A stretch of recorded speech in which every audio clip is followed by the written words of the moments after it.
Bem-vindos, nono ano, a mais uma semana de estudo de ciências. Estamos na semana 19 e nessa semana nós vamos conhecer um pouquinho sobre o reino das plantas.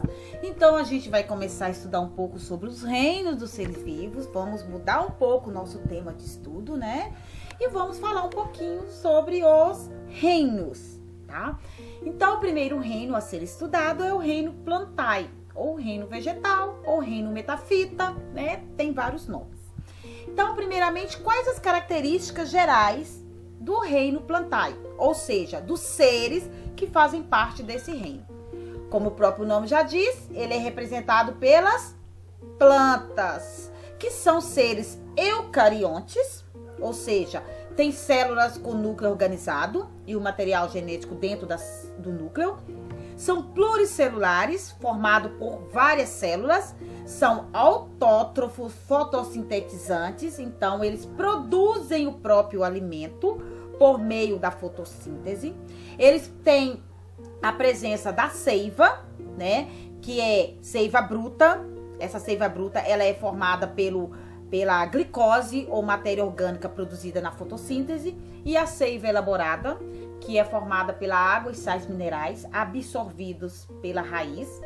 Eles têm parede celular, né? As células das plantas têm parede celular. São, na grande maioria, terrestres, né? As plantas, na grande maioria, são terrestres, mas temos também plantas aquáticas. As plantas apresentam tamanhos variados, então nós temos plantas de pequeno, grande e médio porte, né? E aqui eu tenho um pouquinho de cada um dos grupos das plantas. Isso quer dizer que as plantas, elas são divididas em vários grupos. Por isso que nós temos uma grande diversidade, uma grande variedade de plantas. As plantas são divididas em dois grupos: plantas vasculares e plantas avasculares. As plantas vasculares são aquelas que produzem, ou melhor dizendo, são aquelas que possuem vasos condutores. Já as plantas avasculares, elas não têm os vasos condutores. Tá? O que são vasos condutores? São os vasos que conduzem a seiva, né? A seiva bruta ou a seiva elaborada, tá? Então vamos começar pelo grupo de plantas mais simples, que de acordo com os pesquisadores, inclusive, teria sido o primeiro grupo de plantas a surgir no ambiente terrestre. São as briófitas, tá? São plantas sem vasos condutores, plantas geralmente de pequeno porte. Elas não possuem nem raízes, nem caule, nem folhas verdadeiras. E são plantas que vivem geralmente em ambientes úmidos ou aquáticos, porque elas dependem da água para a reprodução. Já nós temos como representante dessas plantas, os musgos, tá? Que são plantas que vivem geralmente próximo a mananciais, na encosta de rochas úmidas, tá? E nós temos outro grupo de plantas chamado pteridófitas. Eu tenho certeza que a maioria de vocês tem uma pteridófita em casa. Por quê?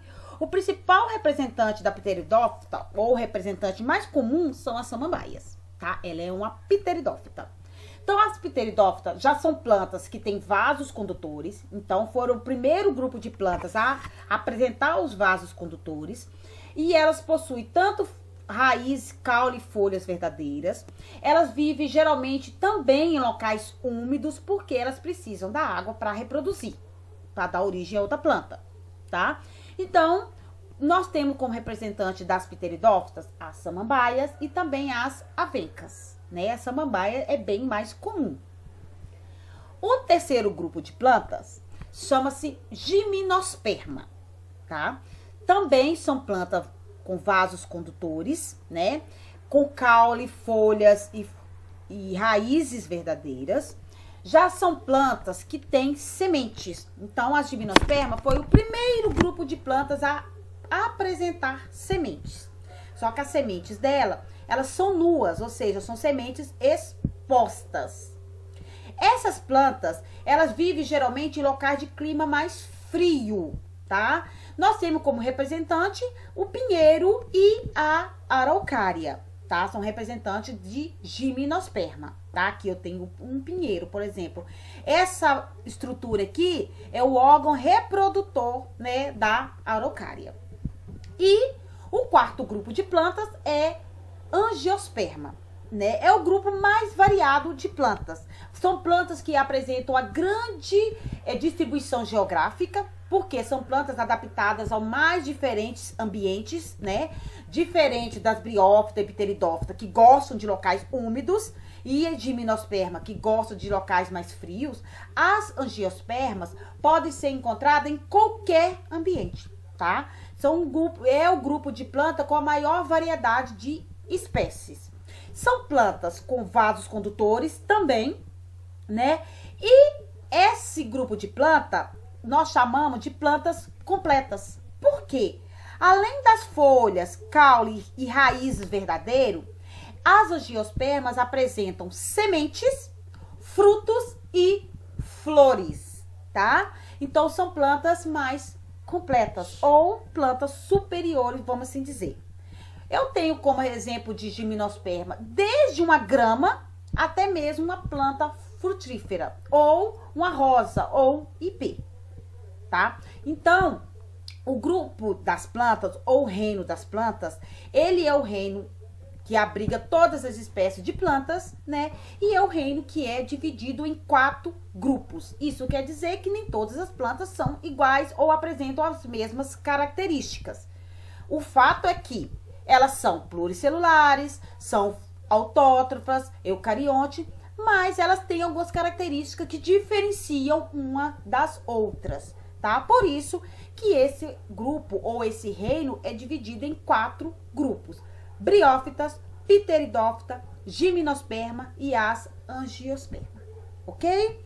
Então, esse é o nosso tema de hoje. Façam as atividades com bastante atenção, né? E na próxima aula a gente vai continuar falando um pouquinho sobre as plantas. Nós vamos conhecer as partes da planta, ok? Então, bons estudos e até a próxima aula.